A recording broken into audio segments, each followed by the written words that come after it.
Welcome back. A poll released this week gives a glimpse into how the Democratic primary will break down for gubernatorial candidates. Magellan Strategies polled likely voters, and here's what it shows. Congressman Jared Polis has a 13-point lead over former state treasurer Kerry Kennedy. Former state senator Mike Johnston polling at 9%, and Lieutenant Governor Donna Lynn with 3% support. And the big takeaway, though, look at this number.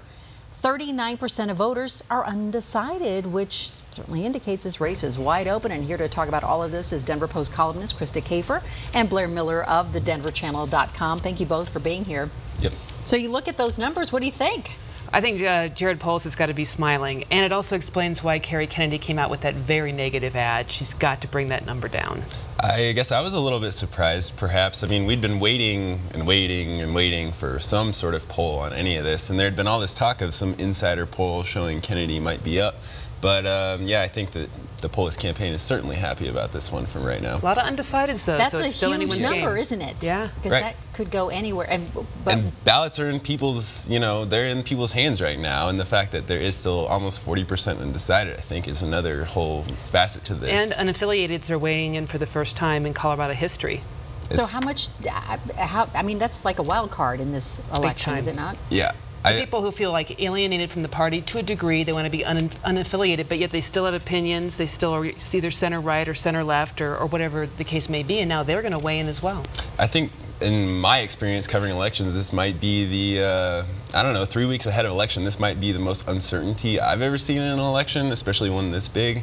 And with the added factor of unaffiliated voters, yeah, I think it's an absolute wild card. Well, this will be one definitely that'll be fun to watch. All right, let's talk about a lot of pot news this week. Indeed. But big news with Cory Gardner, Blair. Yeah, it was really interesting to look up on the TV and see Senator Gardner there with Senator Elizabeth Warren talking about a marijuana bill. But, this is something that most of our congressional delegation, except for Doug Lamborn, pretty much has been working towards. And Gardner has been sort of, I think, playing this lead role because he has the ear of the president. He talks to Jeff Sessions. He can talk to Michael Bennet and Colorado's Democrats.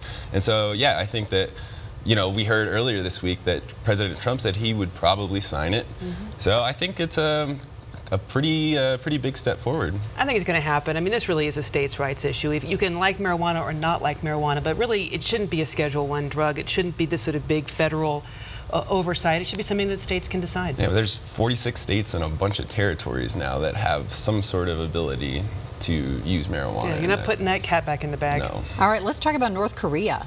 We have a big meeting coming up. A big meeting indeed, and I think we're all still kind of wondering what exactly is going to happen with that.